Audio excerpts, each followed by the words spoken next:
Más muy buenos días a todos, los hermanos, hermanas, a las familias que nos encontramos aquí en esta mañana. Que el Señor nos siga bendiciendo a través de este culto, hermanos. Acabamos de cantarle al Señor alabanzas, testimonios que hablan de su obra maravillosa en medio nuestro, en medio de su pueblo. En esta mañana quisiéramos reflexionar, meditar, hablar sobre lo que nos dice la palabra del Señor, obviamente, acerca del nacimiento del Señor Jesucristo. Pero queremos empezar a hablar de esto porque se aproxima la fecha, bueno, fecha en realidad puesto por los seres humanos, por los hombres, ¿verdad? En que se recuerda, se celebra ese nacimiento majestuoso de nuestro Señor Jesucristo, majestuoso en el sentido de su persona, porque en realidad su nacimiento fue de la manera más humilde, ¿verdad? Más humilde que se pueda imaginar. Creo que por lo menos ninguno de los que estamos aquí y gran parte de la humanidad no nace su hijo en la manera en que nació Jesús, en el lugar que nació él, rodeado de circunstancias muy especiales. Entonces queremos hablar de esto y podemos pensar en una luz que resplandece. Entonces, el título en esta mañana sería La luz que resplandece. Yo dije que estábamos cerca de diciembre, en que se celebra, se festeja el nacimiento de Jesucristo, se recuerda, y la gente lo hace de muchas maneras. La mayoría de esas maneras de forma incorrecta, tenemos que decirlo, ¿verdad? Y una de las maneras en que se celebra o se recuerda eso es poniendo muchas luces, ¿no es cierto? Entonces podemos decir, nos estamos aproximando al mes de las luces, ¿verdad? Al mes de las luces. Seguramente que la Administración Nacional de Electricidad son los que más celebran porque gastamos más luz, gastamos más energía en esos días, en esos meses. La factura aumenta. Entonces, hay gente que realmente celebran de buena gana, ¿verdad? Y eso es así. Se ponen luces por todos lados. Ahora, ¿qué realmente queremos decir cuando decimos que la luz resplandece? ¿De qué estamos hablando? ¿Estamos hablando de esa luz física? ¿De esa luz que tenemos nosotros, cada uno en nuestra casa, que tenemos aquí en este templo? No hablamos de ese tipo de luz, o no hablaremos de eso.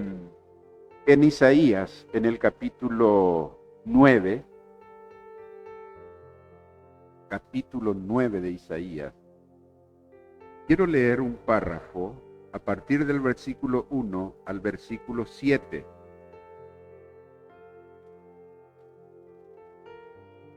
Así que en el libro del profeta Isaías, poner un poco acá mi hora para que pueda estar mirando de tanto en tanto.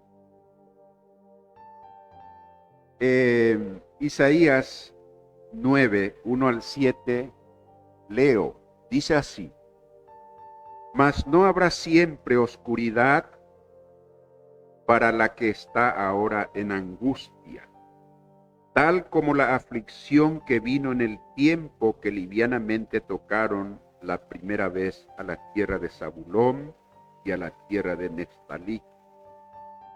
Pues al fin llenará de gloria el camino del mar de aquel lado del Jordán, en Galilea de los gentiles. El pueblo que andaba en tinieblas vio gran luz. Los que moraban en tierra de sombra de muerte, luz resplandeció sobre ellos. Multiplicaste la gente y aumentaste la alegría. Se alegrarán delante de ti como se alegran en la siega, como se gozan cuando reparten despojos. Porque tú quebraste su pesado yugo y la vara de su hombro y el cetro de su opresor, como en el día de Madián. Porque todo calzado que lleva el guerrero en el tumulto de la batalla y todo manto revolcado en sangre serán quemados, pasto de fuego. Porque un niño nos es nacido, hijo nos es dado, y el principado sobre su hombro, y llamará su nombre admirable, consejero, Dios fuerte, Padre eterno, príncipe de paz. Lo dilatado de su imperio y la paz no tendrán límite sobre el trono de David y sobre su reino, disponiéndolo y confirmándolo en juicio y en justicia desde ahora y para siempre. El celo de Jehová de los ejércitos hará esto. Que Dios bendiga su palabra en nuestros corazones, hermanos. Solemos pensar y enfocar este tema, como ya dije, en los tiempos de Navidad. Pero en realidad este mensaje de Isaías no es solo para este tiempo.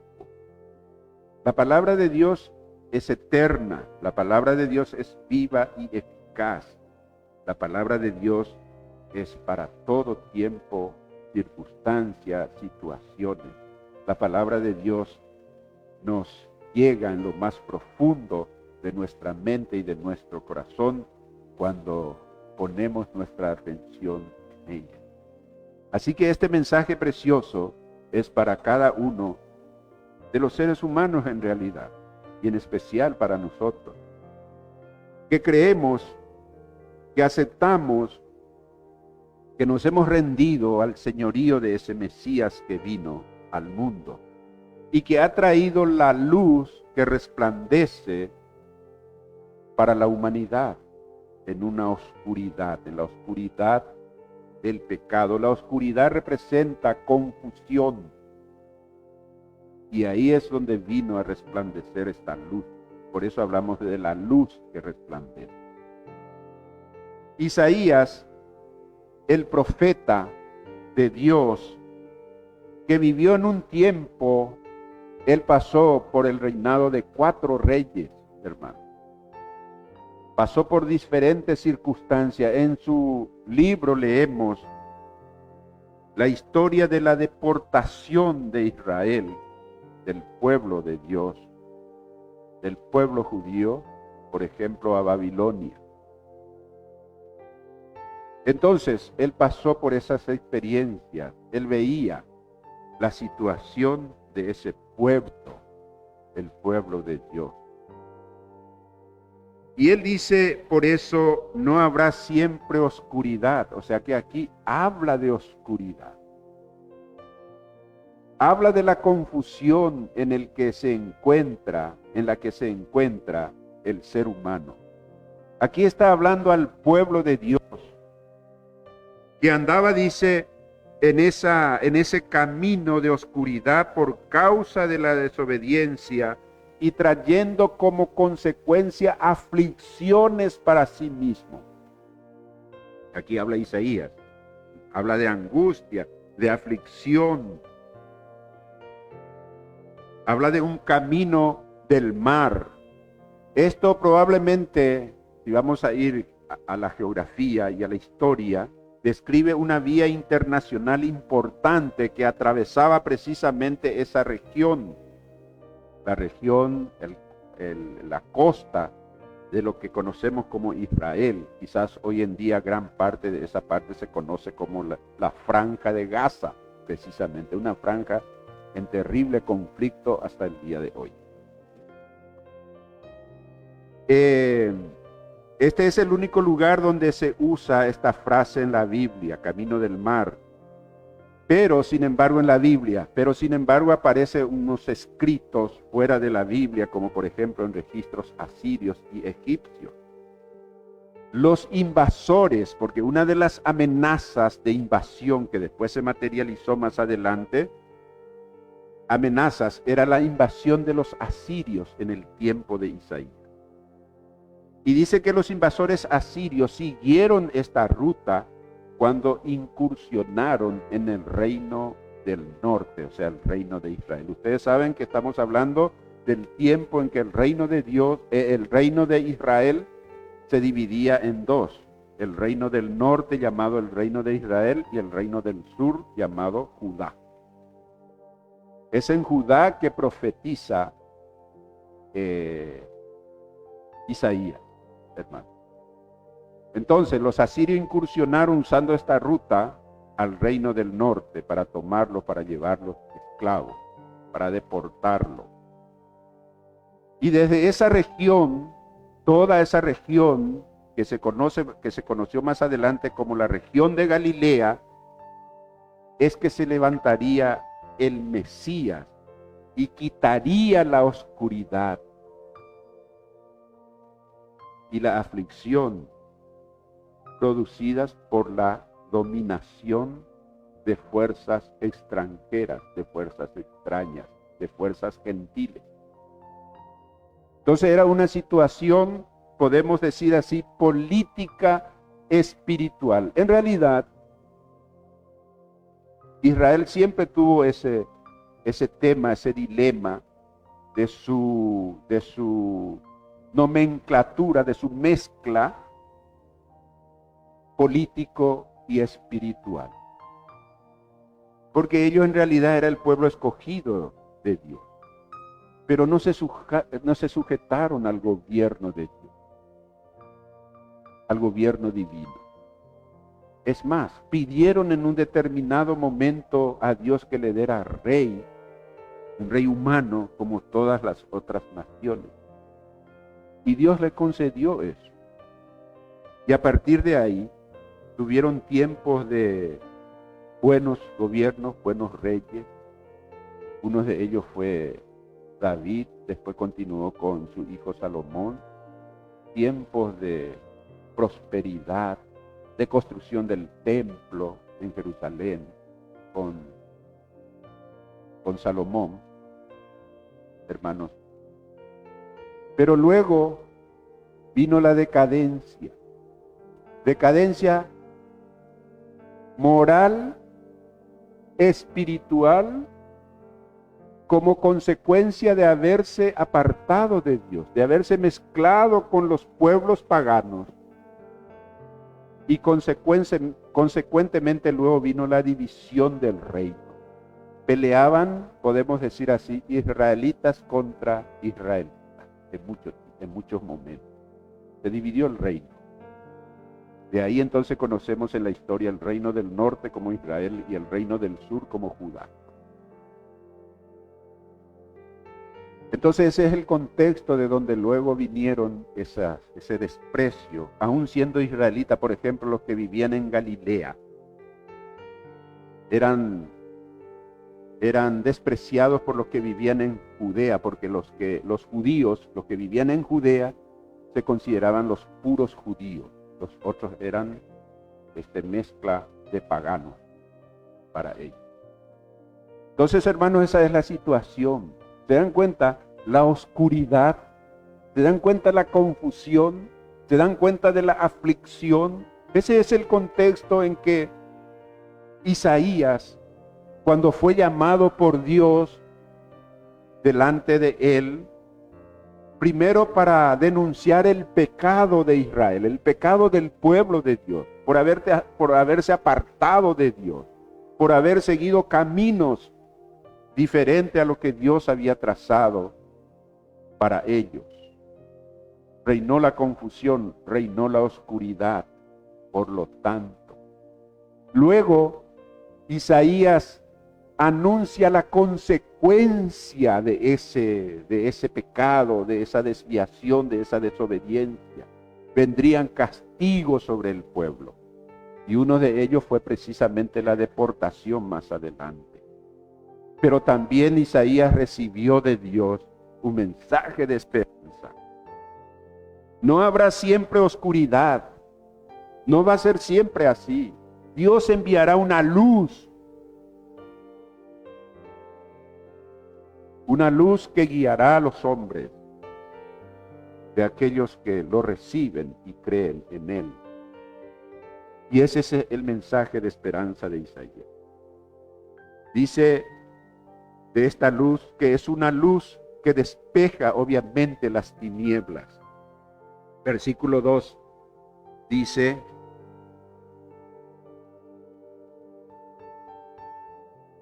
dice en la palabra del Señor, el pueblo que andaba en tinieblas vio gran luz. Los que moraban en tierra de sombra de muerte, luz resplandeció sobre ellos.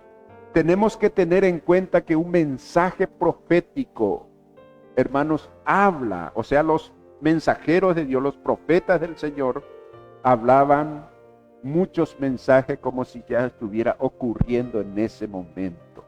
Incluso usa palabras del pasado, como por ejemplo, verbos del pasado, como por ejemplo, dice aquí, el pueblo que andaba en tinieblas vio gran luz. Estaba hablando proféticamente, anunciando una esperanza. No habrá siempre oscuridad. El pueblo que andaba en la oscuridad, que andaba en confusión, vio gran luz.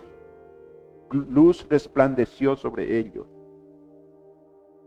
Entonces, esa era la iluminación, la bendición, la claridad que necesitaba el pueblo en esa circunstancia, en esa situación. El pueblo que habita en la tierra de sombra y de muerte carece de una esperanza que será disponible si es que cree. Entonces, aquí tenemos que ver en la escritura, dentro de la escritura hebrea, se usaba mucho el paralelismo, un típico en la escritura hebrea.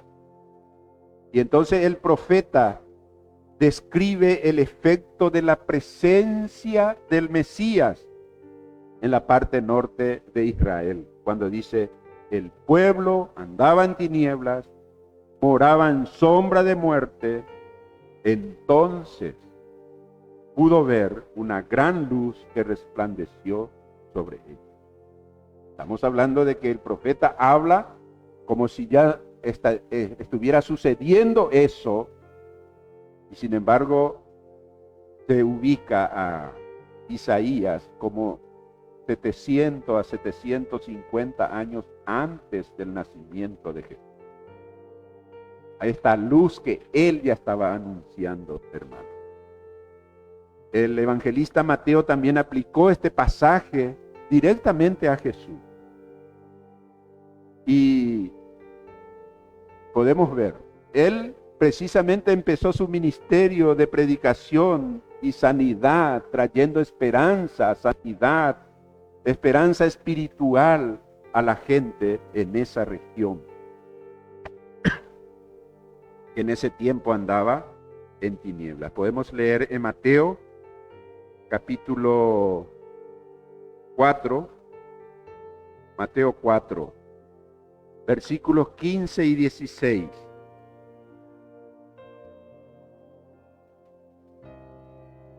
Allá arriba, yo tengo acá un título en mi Biblia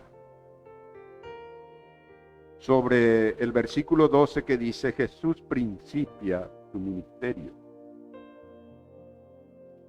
Y en el capítulo 15 dice, tierra de Zabulón, tierra de Neftalí.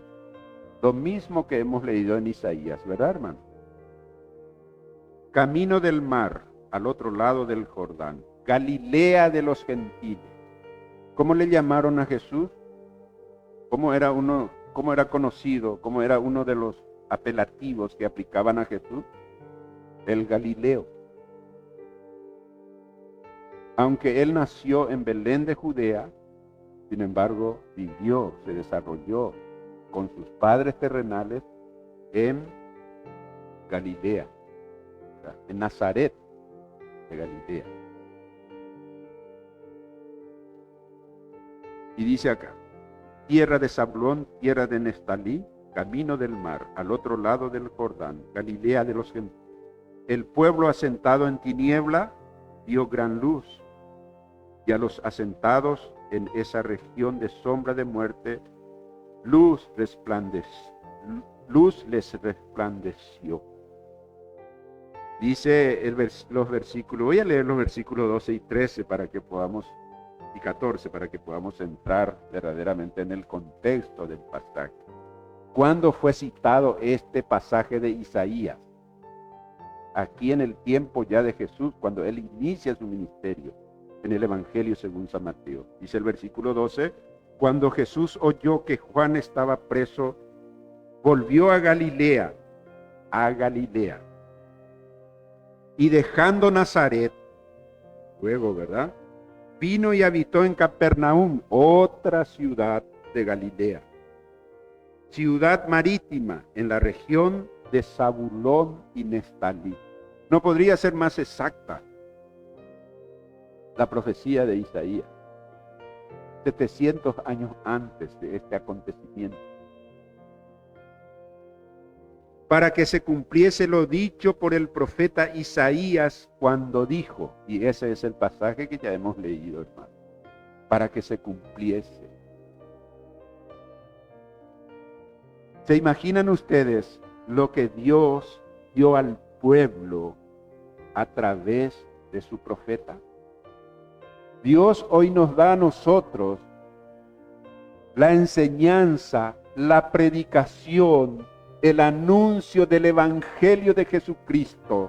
Tenemos ese ministerio como iglesia, anunciando esa luz, la misma luz de la que habló Isaías, muchos tiempos, miles de años antes que nosotros, antes de nuestro tiempo, como esperanza para cada persona, esperanza de salvación.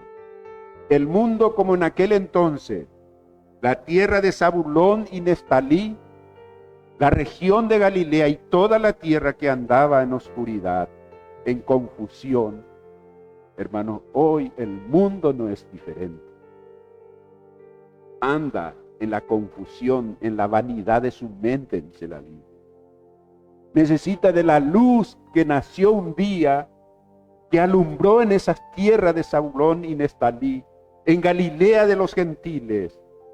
Necesita de la luz de Cristo hoy. Y Jesucristo vino, nació en Judea, vivió en esas regiones, se expandió su ministerio en esas regiones por 3 años y poquito. Luego murió en tierra de los judíos, en Jerusalén. Murió y fue sepultado. Pero resucitó victorioso al tercer día. Hermano, resucitó al tercer día. Y subió a los cielos, de donde vendrá otra vez, dice la Biblia. Ese mismo Señor que alumbró con su luz, con sus enseñanzas, con la esperanza para el pueblo, es lo que hoy nos da esperanza a nosotros, porque es un Señor vivo por la eternidad. Por eso hablamos de luz, la luz que resplandece en el corazón y en la mente de las personas que miran a Jesús con fe, reconoce su oscuridad de mente, se arrepiente delante de Dios de sus pecados y recibe al Señor Jesucristo como Señor y Salvador de su vida. Entonces resplandece la luz, como un día resplandeció con su nacimiento y su ministerio en estas regiones. Dice acá, es una luz que trae alegría y liberación de la esclavitud del pecado. En esta mañana estudiábamos precisamente acerca de la teología del pecado, como enseña en la Biblia, que todos los hombres, toda la humanidad está bajo esclavitud, la esclavitud del pecado. Solamente por la acción soberana de nuestro Dios, por medio de su Espíritu Santo, como lo anunció Jesucristo, quien vino, el Espíritu Santo, a convencer al pecador de pecado, de justicia y de juicio. Entonces empieza a brillar ese camino de esperanza. Luz resplandece en la oscuridad, en la oscura mente del ser humano, y empieza a brillarle la verdadera luz, la luz de la esperanza, la luz de la salvación. Está hablando aquí como la liberación, cuando viene esa luz, como dice acá en el versículo 3, que hemos leído en Isaías 9, el 3 dice: multiplicaste la gente y aumentaste la alegría. Se alegrarán delante de ti como se alegran en la siega, como se gozan cuando reparten despojos. Nosotros vivimos aquí en una región agrícola. Hoy, por las condiciones del tiempo, los agricultores, los que sembraron su semilla, hermanos, están expectantes de una buena cosecha, ¿no es cierto? ¿Cómo es favorable cuando hablamos con ellos? Habla de lo favorable que resulta este tiempo de lluvia y de calor, porque son las condiciones en que las sojas, especialmente, que es el rubro actual, crecen. A pesar de que algunas regiones tenemos que reconocer, por causa de los temporales y granizadas hubo también perjuicio, pero en la mayoría hay una expectativa, una esperanza de buena cosecha. La buena cosecha trae ¿qué cosa? Alegría. Acá dice: se alegrarán como los que cosechan con la presencia de esa luz. Hermano, no hay nada más grandioso en la vida del ser humano, algo que pueda suceder más grandioso que esto, que saberse uno perdonado de sus pecados delante de Dios. Y que con el perdón el Señor te haya dado vida eterna, dice la Biblia. ¿Qué más gozo? ¿Qué cosa podría producir más gozo en la vida de una persona? ¿De qué sirve al hombre si ganare todo el mundo, si granjeare todo el mundo y perdiere su alma? Esa es la tristeza por la eternidad. ¿Se acuerda de aquel joven rico que vino junto a Jesús? Maestro, ¿qué debo hacer para heredar la vida eterna? Los mandamientos sabes. Sí, yo sé. Empezó a citarle a algunos el Señor Jesús y dijo: todas estas cosas las he obedecido, las he guardado desde mi juventud. Pero ¿qué más me hace falta? Aquel joven religioso, porque guardaba los mandamientos,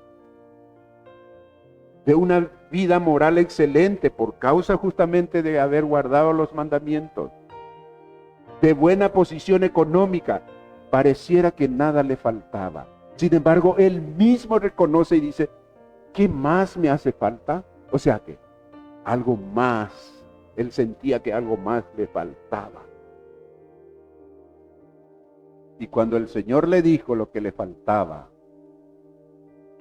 cuando el Señor le hizo ver dónde estaba su corazón verdaderamente, cuando el Señor le dijo que su corazón no era sincero en la búsqueda verdadera de Dios, sino que más bien buscaba una justificación por causa de su posición precisamente moral, espiritual y aún económica, buscaba una aprobación del Señor. Y cuando el Señor le dijo: ve, vende todo lo que tienes, repárteselo a los pobres, ven y sígueme, tendrás tesoro en los cielos.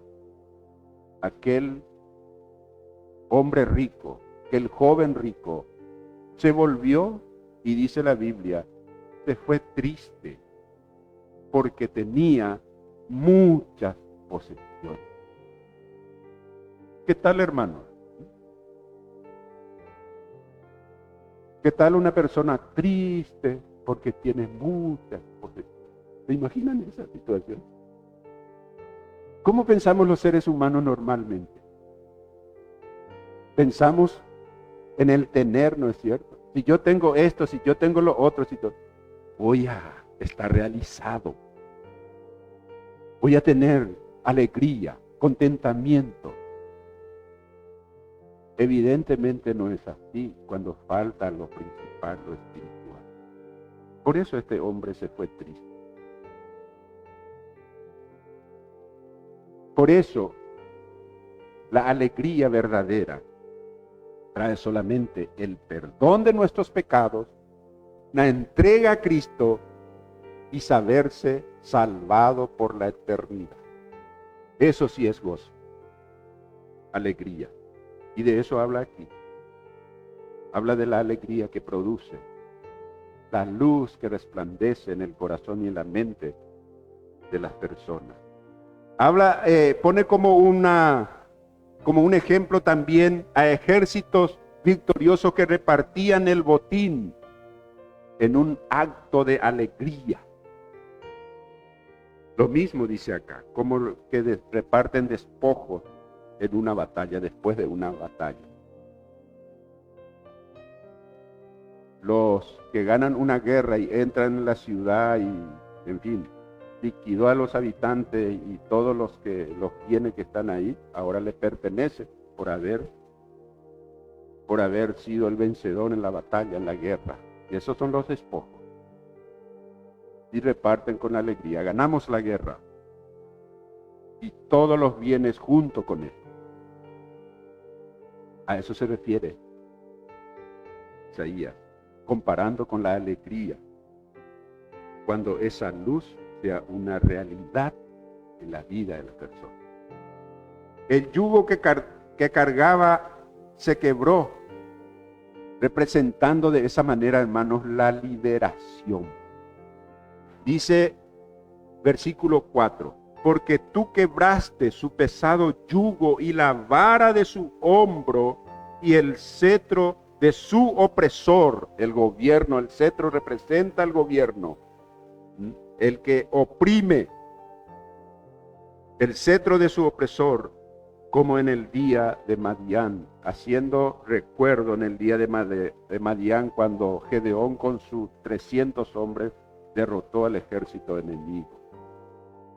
Hace recuerdo, hace memoria, hace mención de eso. Aquí la profecía de Isaías. Quebró el yugo pesado. Jesús dijo, venid a mí todos los que estáis trabajados y cargados, y yo os haré descansar. Y no para ahí. Coincidente con ese mensaje de Isaías de esperanza, Jesús sigue diciendo, llevad mi yugo sobre vosotros, no el yugo de la opresión, sino el yugo de la libertad. Llevad sobre vosotros y aprended de mí, que soy manso y humilde de corazón, y hallaréis descanso para vuestras almas. Descanso, alegría, liberación van a encontrar en mí, dijo Jesús. Cuando vengan a mí, todos los que están trabajados, cargados, quebrantados, yo les voy a hacer descansar. Las promesas del Señor Jesucristo. ¿Cuántos de nosotros ya hemos venido a Jesús y hemos sentido esa liberación de la pesada carga, del yugo opresor del enemigo? Y ahora podemos decir, soy creyente gracias al Señor. Es cierto, tengo dificultades en la vida, pero eso hace parte aquí de la vida. Ya no estamos en la oscuridad, en las tinieblas, en la confusión. Amén. Hemos sido liberados de eso. Por la gracia, el poder, la misericordia de Dios que se ha expresado en Cristo. La vara del hombro que se utilizaba para guiar los bueyes se quebró. Ya no es necesario. El cetro que oprime desapareció. Se acabó la opresión.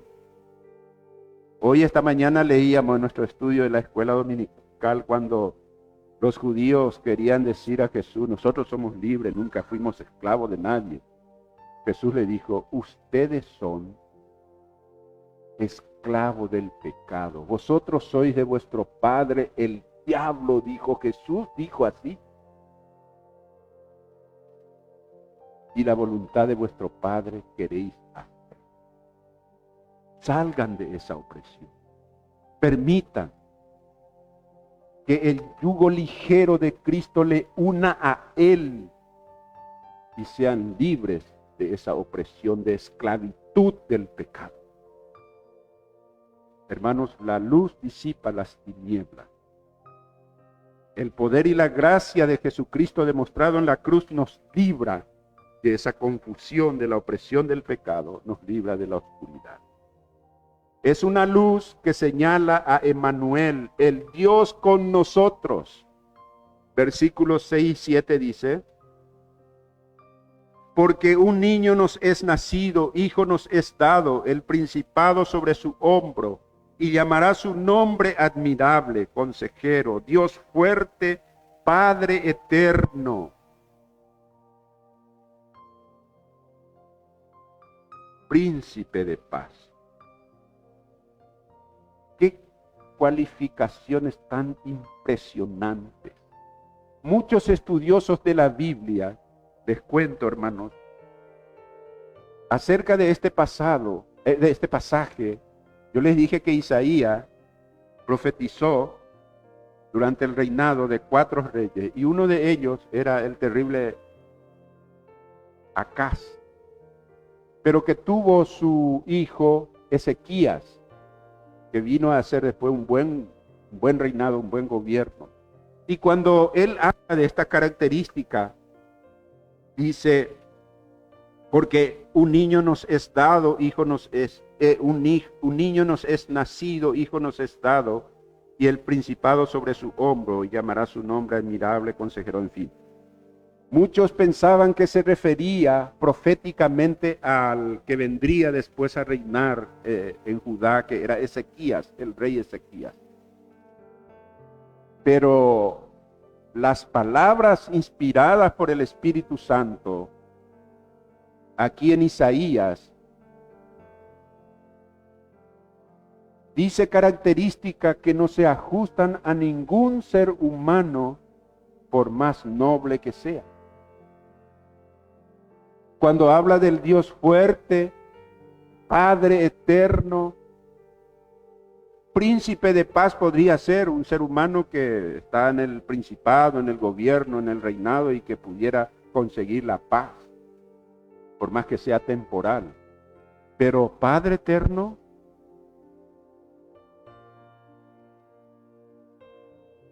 Dios fuerte, de ninguna manera saldría llamarle Dios a un hombre de la boca de un profeta de Dios. Eso está lejos de toda posibilidad.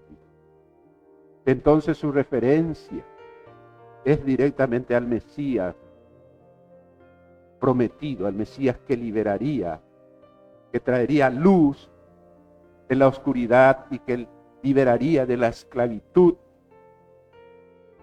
a todos aquellos que vienen a Él. Y dice aquí, una de las características es admirable. Jesús es admirable, hermanos.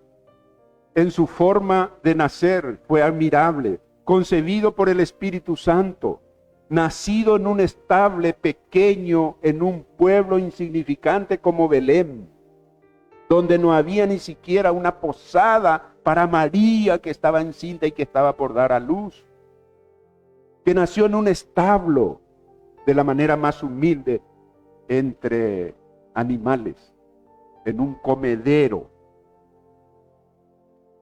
Eso significa pesebre, un comedero de animales.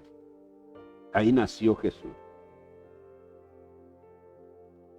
Visitado por humildes pastores, no solo visitado, sino adorado por humildes pastores que recibieron de ángeles la noticia del nacimiento en la ciudad de David de un ser admirable,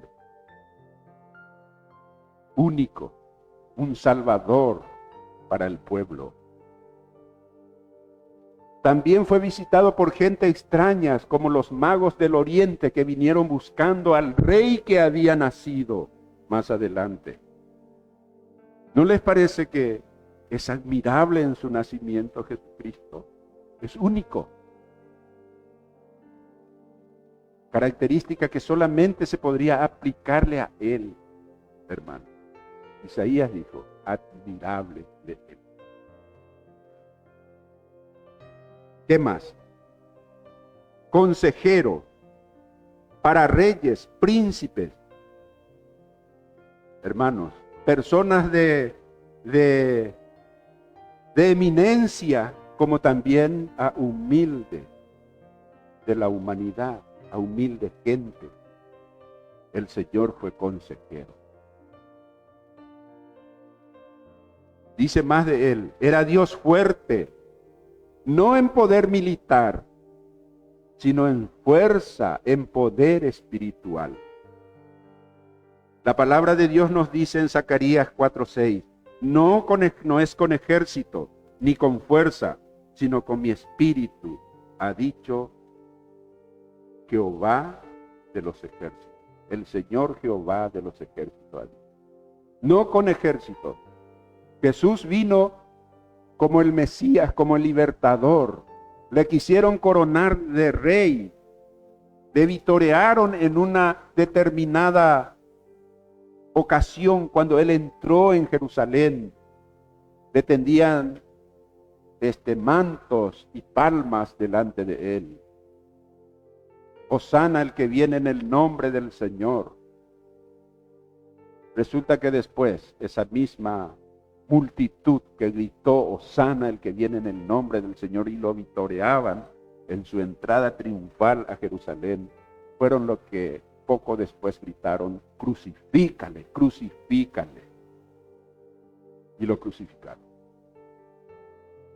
Ese es el ser humano, esa es la mente que anda en tiniebla, en oscuridad.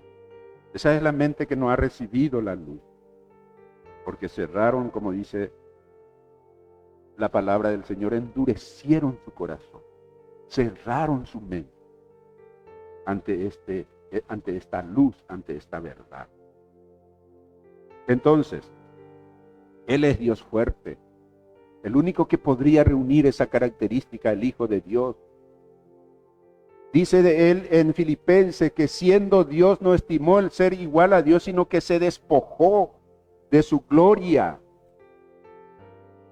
de su majestuosidad, para hacerse hombre, para ser igual que nosotros. Y aún estando en la condición de hombre, dice, se humilló aún más para hacerse siervo, para morir en la cruz y para morir, dice, por nosotros y muerte de cruz.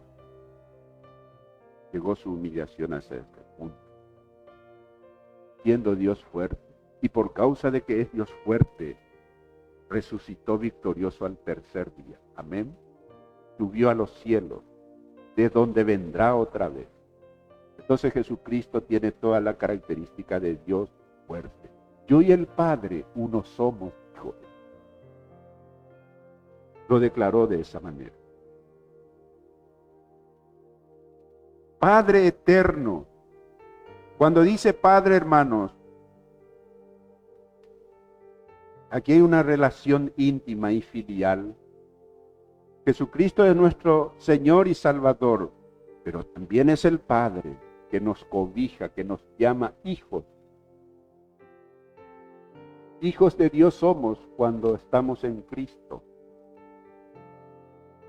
Él es Padre, no de manera temporal como tenemos a nuestros padres humanos, ¿verdad? Muchos de los que estamos aquí ya hace tiempo no le tenemos a nuestros padres. Ya pasaron a la eternidad. Los padres, nosotros como papás pasaremos como padres humanos también. Pero hay un Padre que no pasa, Padre eterno. Es por la eternidad nuestro Padre. Dios fuerte. Hermanos, ya dijimos esa característica. Dios fuerte, Padre eterno, príncipe de paz, para restaurar y guardar la paz. Jesús dijo, la paz os dejo, mi paz os doy, yo no os la doy como el mundo la da. No se turbe vuestro corazón ni tengan miedo. Hoy leíamos en la escuela dominical Romanos 5:1 que dice, justificados pues por la fe tenemos paz para con Dios por medio de nuestro Señor Jesucristo. Él nos trajo la paz con Dios, es príncipe de paz. No se turbe vuestro corazón. La paz que yo les doy no es como entienden la paz en el mundo, sino la paz de haber sido reconciliado con Dios, paz espiritual, paz por la eternidad.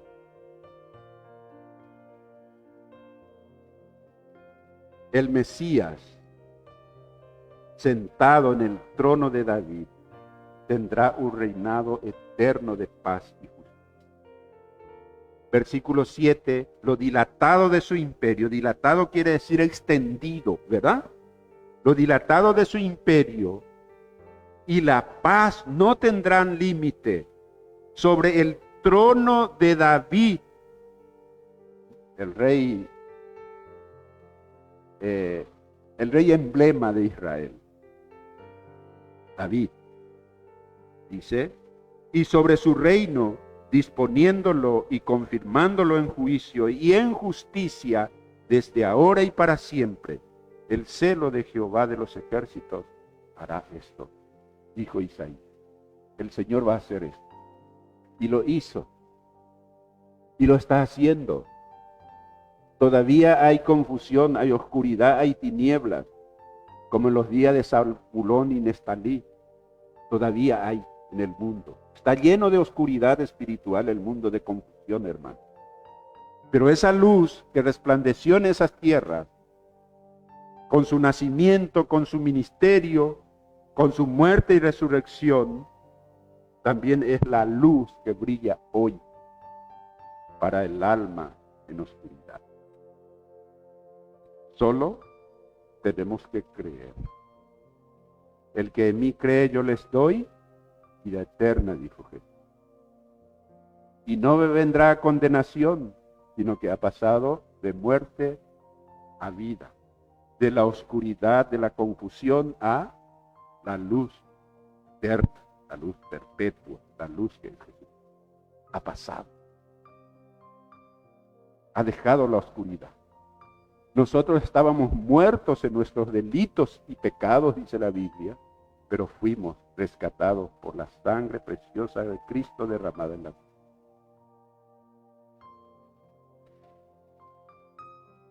Dice acá, su reino es para siempre, permanecerá por siempre. Tras reinar en la tierra, Él gobernará el universo por toda la eternidad. Él mantendrá la justicia. Eso dice muchos pasajes de la Biblia. Uno de los pasajes que quiero leer es Apocalipsis capítulo 11. Apocalipsis 11.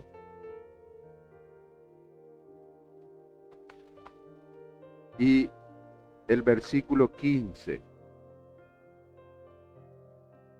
Dice así: el séptimo ángel, fíjense que este también una profecía, una visión, una revelación de Juan, dice, el séptimo ángel tocó la trompeta y hubo grandes voces en el cielo que decían, los reinos del mundo han venido a ser de nuestro Señor y de su Cristo, y Él reinará por los siglos de los siglos. La conclusión en concordancia con el mensaje profético de Isaías. El Señor Dios en su Hijo Jesucristo reinará por los siglos de los siglos. Hermanos, digamos concluyendo esto, cuando andamos en las tinieblas, debido a cualquier razón, podemos pensar y recordar este pasaje de esperanza, de luz, de liberación. Dios nos ofrece el camino de la luz. Dios nos ofrece la persona de la luz, Jesucristo. Dice en Juan 8:12, otra vez Jesús les habló diciendo, yo soy la luz del mundo. El que me sigue no andará en tinieblas, sino que tendrá la luz de la vida. Pero tenemos que tomar la decisión y recibir esa.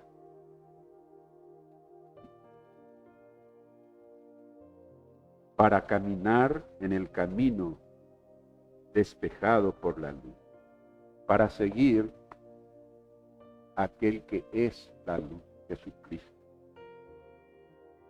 Vamos a orar. Padre, te alabamos, Señor, en esta mañana.